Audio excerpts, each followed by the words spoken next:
resolve our difference peacefully at the ballot box, not at the end of a gun. With all due respect to them, those same agencies that are prosecuting Trump in that jurisdiction are now going to be investigating this. It's frustrating that those that have the national stage and have a national platform and to millions and millions of people are doubling and tripling down on this lie. Hello, I'm Major Garrett in Washington. Welcome to America Decides. Ryan Routh, the man who the FBI says targeted former President Trump in an apparent assassination attempt, is facing 2 federal firearms charges after he was arrested by police in Florida Sunday afternoon. The suspect was captured shortly after he allegedly aimed a rifle on a golf course where the former president was playing, though it has been now said by authorities he did not and never did have a line of sight to the former president, nor did he fire off a round from that weapon. Trump, for his own part today, took a break from the campaign trail and met with the acting director of the Secret Service, Ron Rowe. In response to this incident on Sunday, Vice President Kamala Harris said she is, quote, disturbed and condemns, quote, political violence. Late this afternoon, the acting Secret Service director gave an update on this situation and the moments after a Secret Service agent fired at the alleged gunman. With reports of gunfire, the former president's close protection detail immediately evacuated the president to a safe location. The protective methodologies of the Secret Service were effective yesterday. The former president's protective apparatus allowed for the early identification of the threat and led to a safe evacuation. Our Manuel Bojorquez is in West Palm Beach, Florida. Manny, always good to see you. What stood out for you from this press conference, which just ended moments ago? Yeah, a full-throated endorsement there from the acting director of the Secret Service about the actions of the agents in light of all the scrutiny that the agency is facing after that first assassination attempt on former President Donald Trump. We also learned more about the suspect in this case, that he has a criminal history, that a felony in North Carolina should have precluded him from owning a firearm. And that is what led to the charges that we learned about today here at the federal courthouse, where he had his first appearance before a judge. A charge of possession of a firearm by a convicted felon and a charge for having a firearm with an obliterated serial number, an attempt to make sure that it could not be traced. There are questions about how he would have obtained that kind of a weapon. We learned more in the criminal complaint as well about his whereabouts in the hours before he was spotted by the Secret Service. A very startling, really, detail that was written down there in that complaint, that according to cell phone records, he may have been in that area roughly 12 hours before he was spotted, essentially lying in wait or preparing as prosecutors laid that out. What we did not hear today in this hearing is any notion of the former president's name, of the golf club, or the words attempted assassination. The indications are that on the legal side, these 2 gun charges are the starting point for prosecutors as they begin to really investigate, and that there could have a superseding indictment in the future that would contain even more charges. And Manny, it was also said that based on what the FBI currently knows, and I want to underscore currently knows, no indication that there was anyone to assist Ryan Routh in what happened yesterday. That's right. Their assessment at this point is that there is no indication that he was working with anybody else. But they are reviewing all of his social media posts, his conversations with people, phone records. They made a notion to already having spoken to family and friends in Hawaii. So that is all part of the investigation right now. I also want to talk about his demeanor for a minute. The Martin County Sheriff's Office issued or released some body cam video of his arrest yesterday in Martin County, just north of us here in West Palm Beach. And the sheriff noted how emotionless really he was, given the gravity of what he's accused of doing. Today in court, we saw a man who was very calm and relaxed, and at one point was even smiling as he was having a conversation with the public defender that was appointed by the court. Manuel Bojorquez, as always, thank you very much. Anna Schechter joins us now. She is the senior coordinating producer for the CBS News Crime and Public Safety Unit. Anna, we talked a little bit ago, but as you piece together what we have learned so far, and let's just pause for a second and say there is much more to learn, what stands out? Well, the fixation on global politics and Ukraine didn't play into anything that we learned at this press conference. We've been looking, we as journalists, we're looking to be able to report out his motive. And we've been piecing together interviews that we've seen posted to other outlets, an interview with the New York Times in 2023 where he was talking about trying to sort of bring Afghan fighters to Ukraine. I mean, all of this kind of this fantastical talk. We're also piecing together his criminal record where he has the 2 felonies, which would have precluded him from being allowed legally to be in possession of a firearm. But then there is a whole host. If you look at his rap sheet, this goes back to the 1990s. He is a defendant in multiple criminal cases. Some of them smaller, like writing false checks or checks that bounced. And then others of them being in possession of stolen property.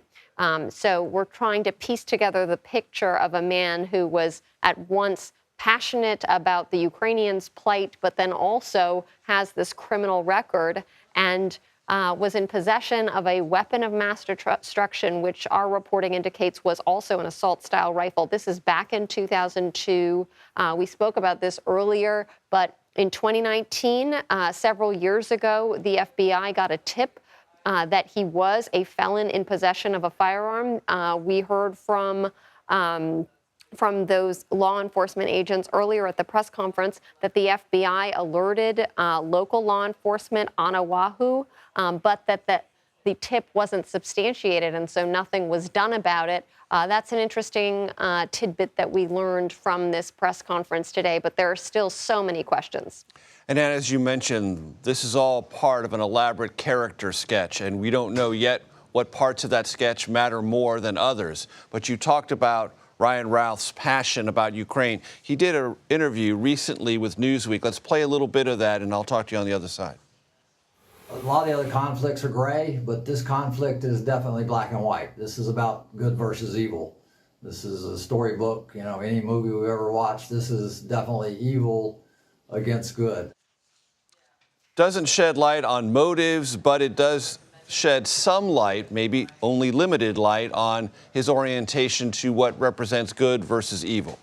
That's exactly right. That's a great point. And also, do the ends justify the means? He was willing to fly to Ukraine, and he was willing to partake in this fight, potentially not necessarily fighting, but to support fighters. And this is not exactly, necessarily following with the law. The fact that he was encouraging Americans in other interviews that I've reviewed, even if they don't have a military history, to take up arms for Ukraine. I mean, that's his mentality. So this is somebody who was very passionate, but was definitely willing to go outside of the norms for, normal American support. Even if you're a supporter of Ukraine, not everyone was going to the extent that he was and making the claims that he was making, that he could bring fighters, for example, from Syria over to Ukraine. So this is kind of a character sketch that we're putting together of someone who's made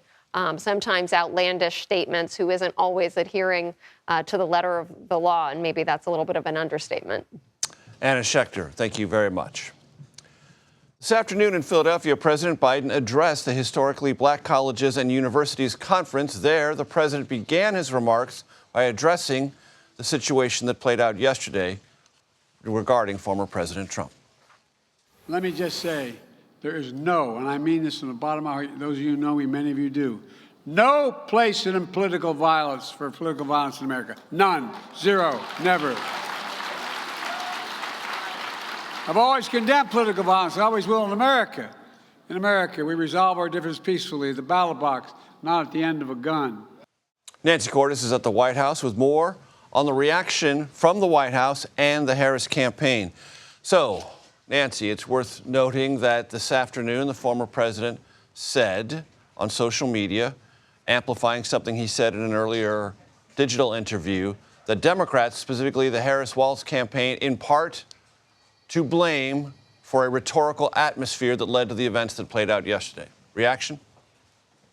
No reaction from the White House, Major. In fact, when we saw the president a short time ago as he arrived on Marine One on the South Lawn of the White House, returning from Philadelphia, he actually shouted to us from a great distance that he had tried to call former President Trump to see if he was okay, that he wasn't able to connect with the former president, and that he's going to try to talk to him again later. He also, as you played that clip, made a point of saying at the start of his remarks on a different topic today that he's glad that former President Trump is okay, and commending the Secret Service for keeping him safe and ensuring that he was unharmed.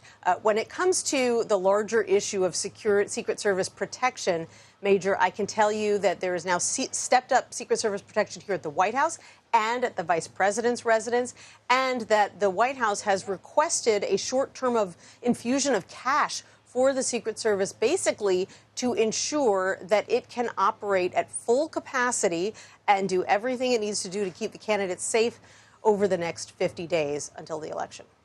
I noted, Nancy, I suspect you did as well, as that briefing was going on in West Palm Beach, Florida, the acting director of the Secret Service, Ron Rowe, saying that the assets that President Biden ordered were deployed and worked, trying to, if not silence, certainly counter or get ahead of any criticism that President Biden did not have what was necessary there in this particular situation.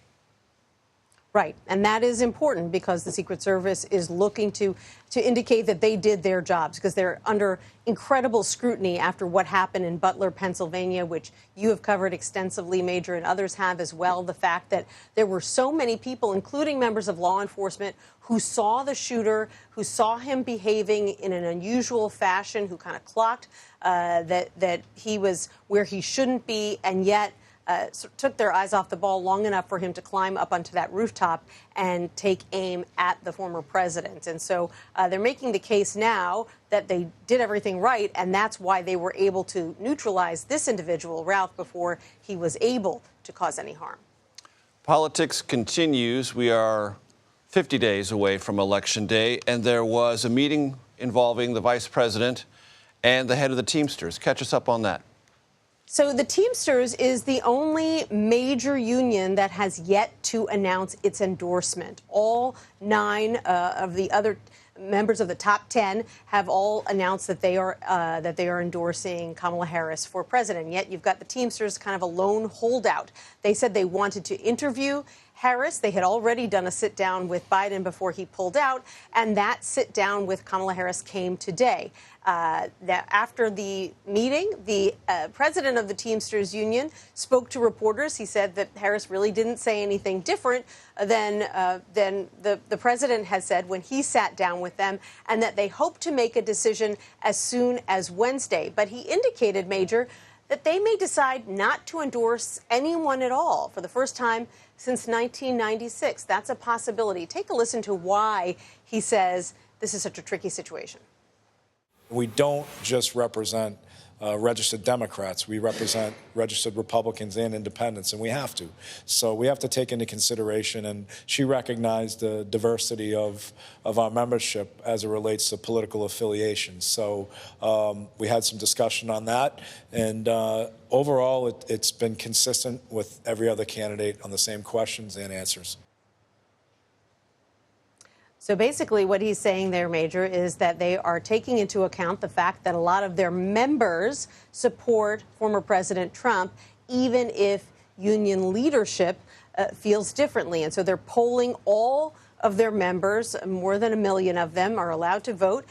They'll be doing some more research as well. And based on that, they will make a decision over the next couple of days whether to endorse Harris, whether to endorse Trump, or whether to sit this one out. Bipartisan history with the Teamsters and major political parties. Just ask Richard Nixon and Ronald Reagan. Nancy Cordes, thank you very much. The Sheriff of Palm Beach County says the Secret Service, quote, did exactly what they should have done, unquote, while responding to yesterday's apparent assassination attempt on former President Trump. Ahead, the former deputy director of the Secret Service will share his reaction to that incident. You're streaming America Decides.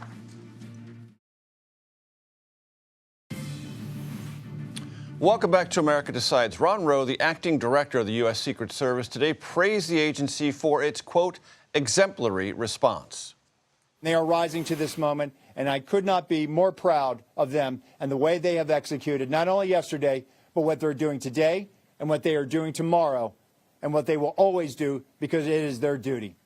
Former Secret Service Deputy Director A.T. Smith joins us now. A.T., always good to see you.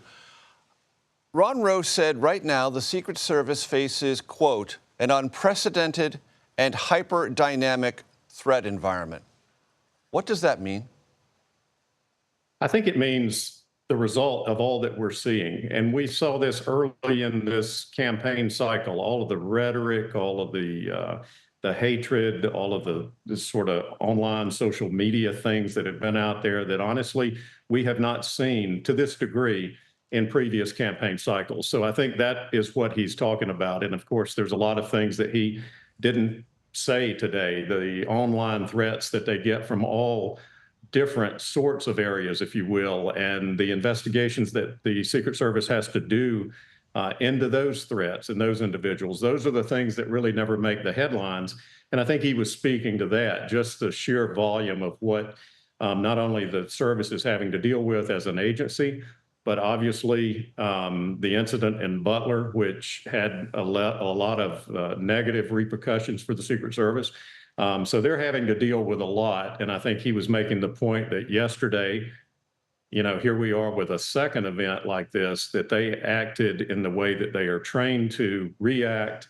And ultimately, obviously, there was no harm to the former president, and they were able to arrest this individual that was there and possibly planning this assassination attempt. A.T., as you know, I've covered several presidents, which means I've traveled. I've gotten to know and have conversations, not the way you do and have, with Secret Service agents. And one of the conversations is this environment rhetorically creates an atmosphere. And for some individuals, that atmosphere reinforces something that they might do, might push them, provoke them in a direction they might not otherwise go, which is something the Secret Service always has on its mind.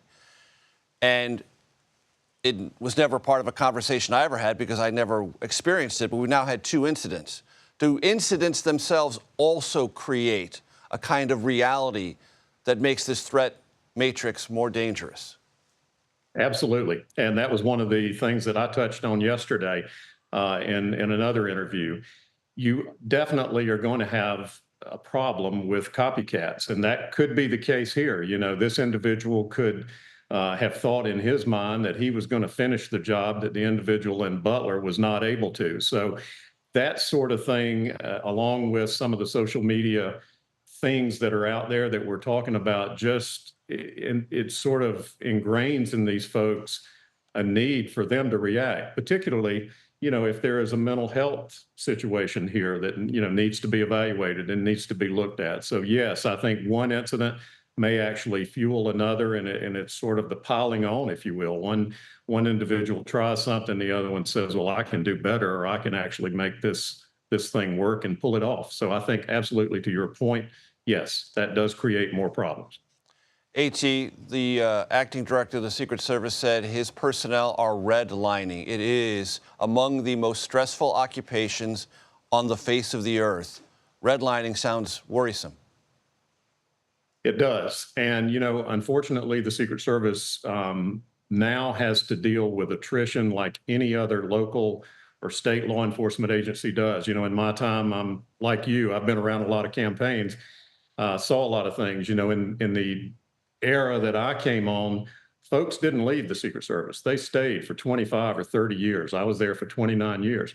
Now, I think a lot of it is generational.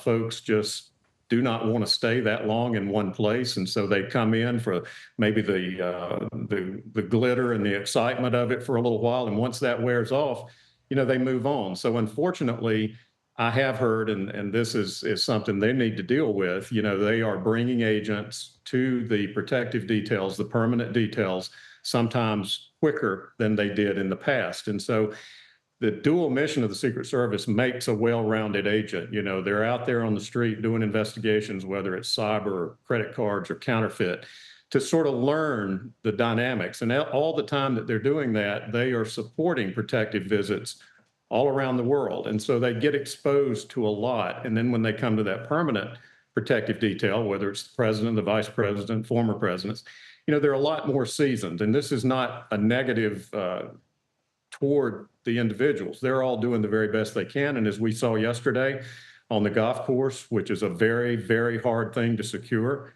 they acted in exactly the way that they are trained to. That advance agent that was out front was alert, he was observant, he saw what he saw, and he engaged it.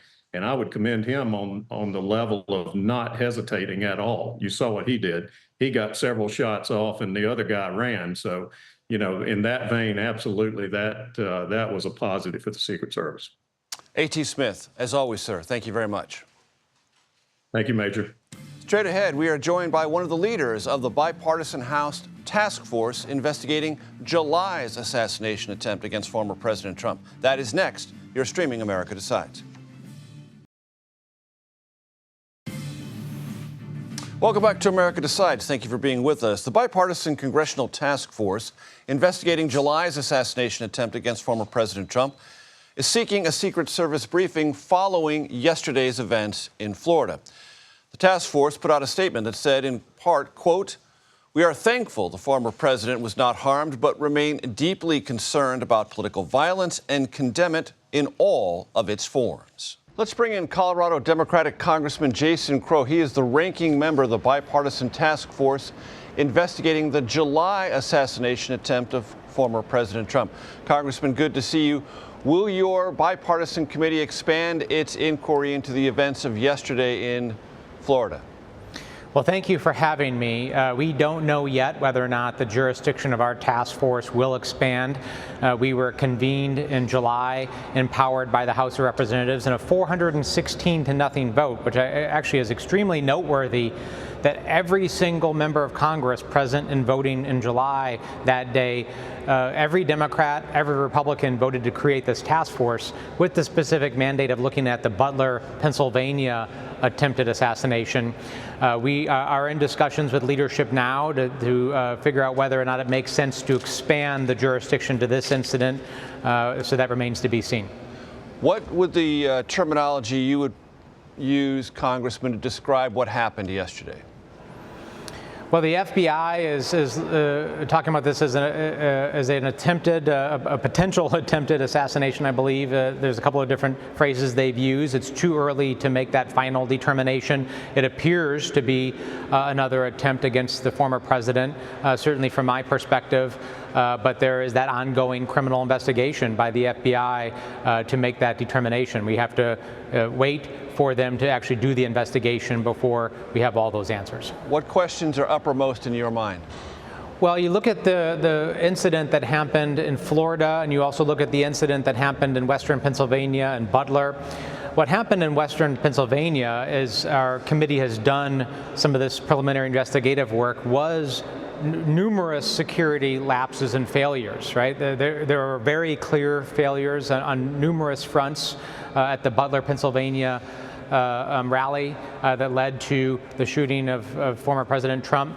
What we don't know in this incident was whether or not there were protocols or processes that were supposed to be followed that were not, or whether this is simply a resourcing issue, because we have two things going on here. One is, were there actually security lapses or failures? The second is, in the environment we're facing right now, with the magnitude of the threats and the intensity that we're seeing in our politics, are there enough resources? Does the Secret Service have what it needs to actually meet the threats to our candidates? And the answer to both of those appear to be no, right? The acting director of the Secret Service came before our task force just last week, and he said his agents are redlined. That's the phrase he used. They're working double overtime. They have been for a year, 80, 90, 100 hours a week. You just can't expect there not to be a breaking point, and for these folks to have the level of acuity they need to perform this essential task if they're working without the proper support. Should there, in this continuing resolution that will inevitably come before Congress in the coming days, be extra allocations for this very purpose, if for no other purpose, to increase the budget for the agency responsible for not only former President Trump, but all of its 40-odd protectees? Based on what I have seen so far in our investigation, the answer to that is yes, that the Secret Service is telling us very clearly that they are overwhelmed, that they're being asked to do things that they don't have the resources right now to do the extent to which they need to. And again, I'm a military guy. I served as an Army Ranger in Iraq and Afghanistan. You just can't ask folks to do 80, 90, 100-hour work weeks, to be deployed constantly without that type of support and expect there not to be a degradation. That's just human physiology, right? So we have to make sure the resources are there, and I will be pushing to make sure that they have what they need. The American people deserve that. They deserve to know, whether you're a Democrat or a Republican, that your candidate, that all candidates are properly protected. Congressman, in court filings today, it has been said that the suspect was in that location from 1:59 a.m. to 1:31 p.m., and he was in possession of an SKS-style rifle. What do those two things tell you, if anything? Well, it's too early to tell. I mean, I've heard this public reporting just like you. I don't have any inside information. We haven't received any specific briefings other than what's in public filings. But, you know, that would indicate, of course, he was there for a long period of time. And, you know, he has a type of weapon that I have long advocated that folks should not have. I think the prevalence of weapons, especially given the criminal history of this individual, convicted felon, you know, a long social media history of erratic behavior, criminal behavior, raises a lot of questions about background checks, availability of firearms, and of course security protocols in the areas where the former president and our candidates frequent. For those not familiar with an SKS-style weapon, what can you tell my audience about that kind of weapon? Well, it's a variation. It's in the same family of an AK-47, right? There's AK-47s, AK-74s, there are SKSs. It's a variation on that weapon. It's a different type of weapon than an AK-47, but certainly an assault-type rifle that was developed for military application. And that timeline, 1:59 a.m. to 1:31 p.m., does that raise any alarms for you about the perimeter and the Secret Service understanding of what areas might be compromised that would pose a threat to the former president? It's too early to tell to derive any of those types of conclusions. You know, this was not at Mar-a-Lago. This is something that I've seen passed around social media. This was actually at a separate site, the Trump International Golf Course, which is separate from Mar-a-Lago. So we have to look at, you know, site security for places that our candidates frequent, right? If there's a place that a candidate, either the former president or current president, vice president, or any of the vice presidential candidates frequent, then of course there has to be some additional security, I would think, around those sites. So we're going to ask those questions. We're going to dig into this. We have the resources to look at it. If the leadership of Congress determines to make this a part of our jurisdiction, as well as the Butler incident, then we will look into it fully. Jason Crow, Congressman, Democrat from Colorado, thanks very much for your time. Thank you. We're in the final 50 days until Election Day. We'll discuss the latest from both campaigns next with our political panel. Stay tuned. You're streaming America Decides. Welcome back to America Decides. As you might expect, we are still following the latest developments from the apparent assassination attempt against former President Trump, and we will bring you those as soon as we get them. There are also other things to talk about 50 days out from Election Day. Among them, Vice President Harris met with the leaders of the Teamsters Union. You may remember the organization's president spoke at the Republican National Convention. Donald Trump is unveiling a new cryptocurrency business. His campaign has pursued support from the crypto industry this presidential cycle. So let's bring in our political panel, Peggy Collins and Shelby Talcott. Peggy is the Washington bureau chief for Bloomberg News. Shelby is a politics reporter for Semaphore. Peggy, it's always good to be in the presence of bureau chief royalty, so let me start with you. Another weekend that roils the headlines, that presents yet another psychic shock to the country. We are glad that it was less shocking than the attempted assassination attempt in July in Butler, Pennsylvania, but nevertheless, it resurfaces all this anxiety about political rhetoric and where it heads or where it might head. That's right. And I think it also has in many ways changed the narrative. A lot of last week we were talking about who won the debate. Harris was getting a lot of momentum off of that event. And then yesterday with the events, we were talking more about, again, as you were saying, Major, political violence, the threats of political violence, and where the campaigns go from here and where their base of support is going to rally on the very important turnout question. Who turns out, and does this actually engage more people to do just that? Shelby, does it feel like a circuit breaker, or does it feel like something that has become certainly not expected, but in the way our news cycles sort of churn in this relentless way, part of an unstable political environment that the country is kind of absorbing and coming to grips with? Yeah, I think both things are true, right? It is this crazy news cycle and this crazy political environment in which we have now had not one attempted assassination, but two potential attempted assassination attempts against a presidential candidate in one campaign cycle. I do think when I talk to Donald Trump's supporters and people who are potentially supporting them, these kinds of things, just like in the primary when he got arrested, his base was really rallied then. These things do rally the base, and I do think more so in the assassination attempt avenue, it can bring over some of those voters who are uncertain about whether they want to vote for him. Now, again, we have 2 months left of this, though. As you said, these news cycles are happening extremely quickly. So what else happens in the next 2 months to potentially change that dynamic? Who knows? I'd like to ask both of you, start with you, Shelby. Why would we be interested in a new cryptocurrency business from Trump?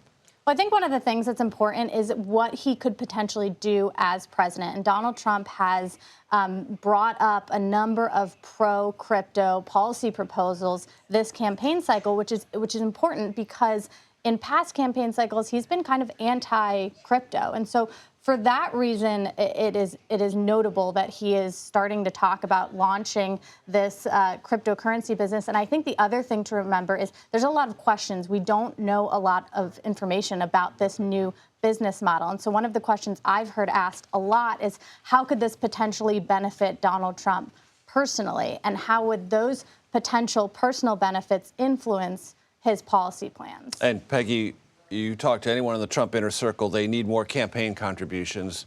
They are well behind the Harris-Walz campaign. Is there any connection there?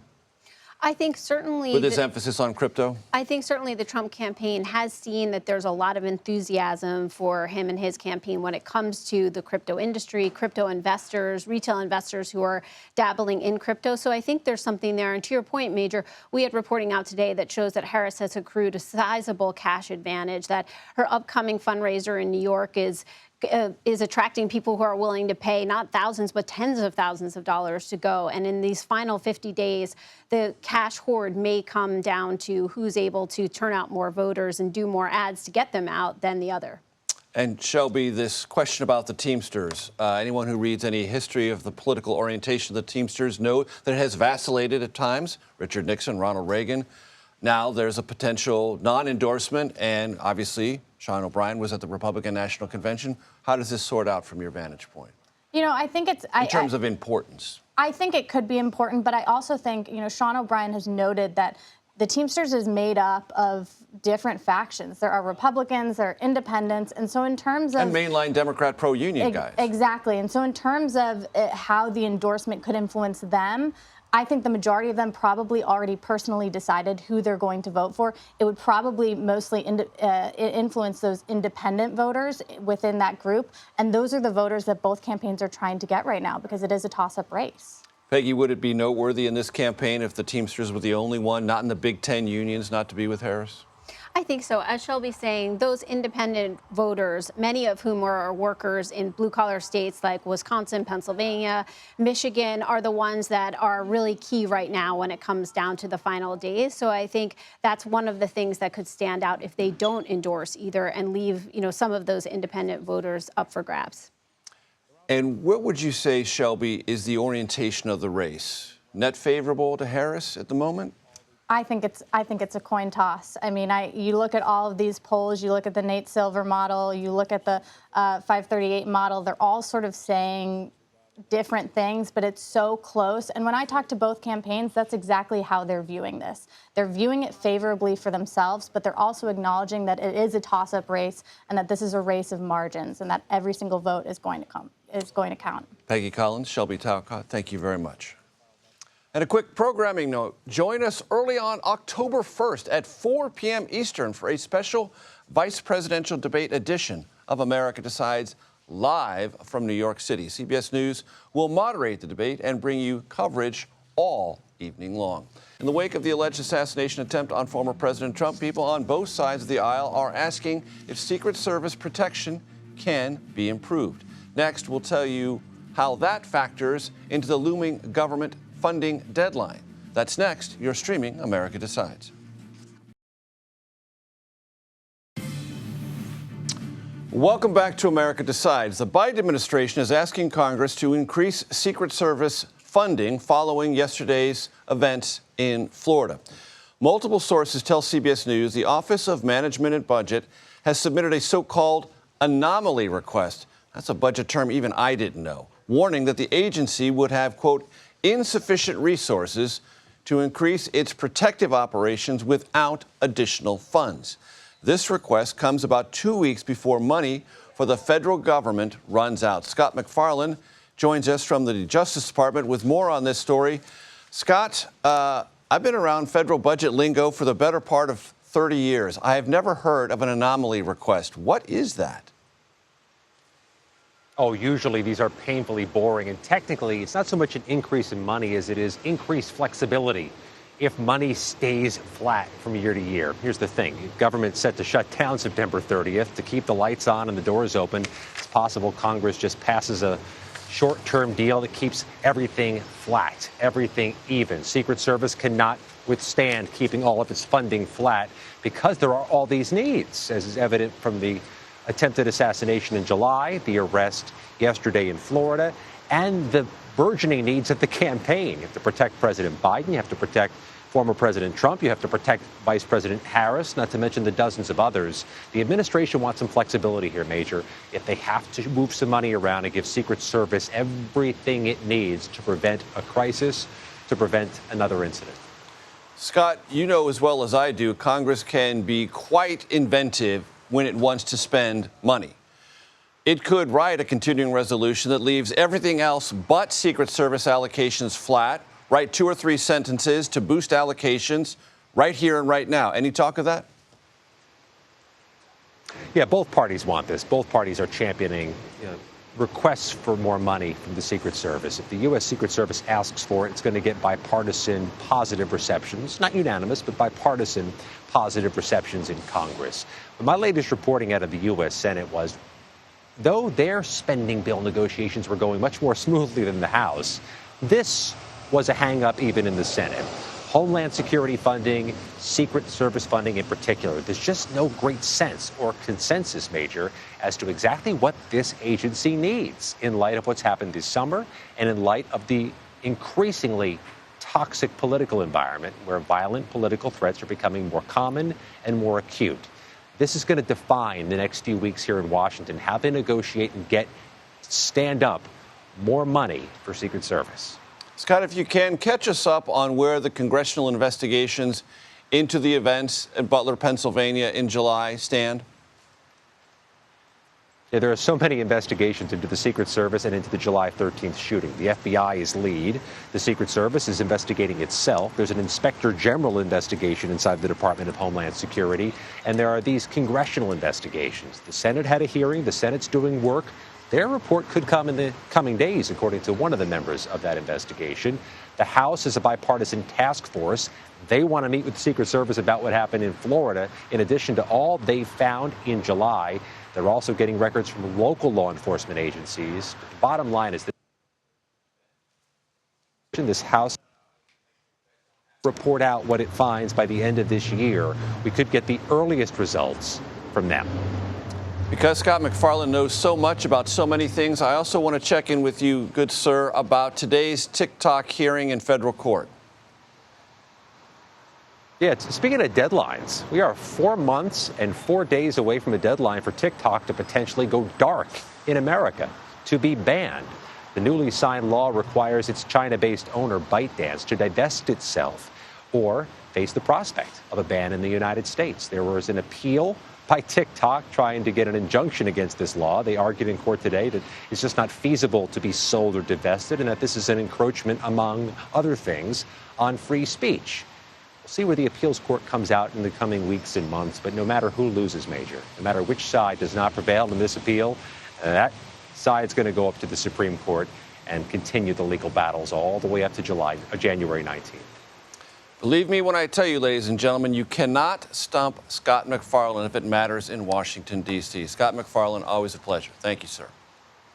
Margaret, we've been hearing about these problems for months, even in some cases for years. And the problem here is not that Donald Trump and I have called out what's happened to Springfield. J.D. Vance continuing to defend spreading baseless claims that migrants are eating pets in Ohio. We will take you to Springfield, Ohio, next. You're streaming America Decides.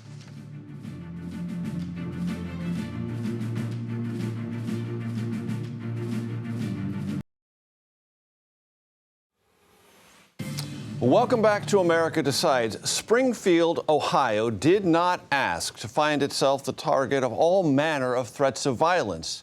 But the town of roughly 60,000 residents remains on edge ever since Trump's debate comment that Haitian immigrants there might be eating pets. Our Nicole Killian is in Springfield and has been talking to officials about the many threats that they face.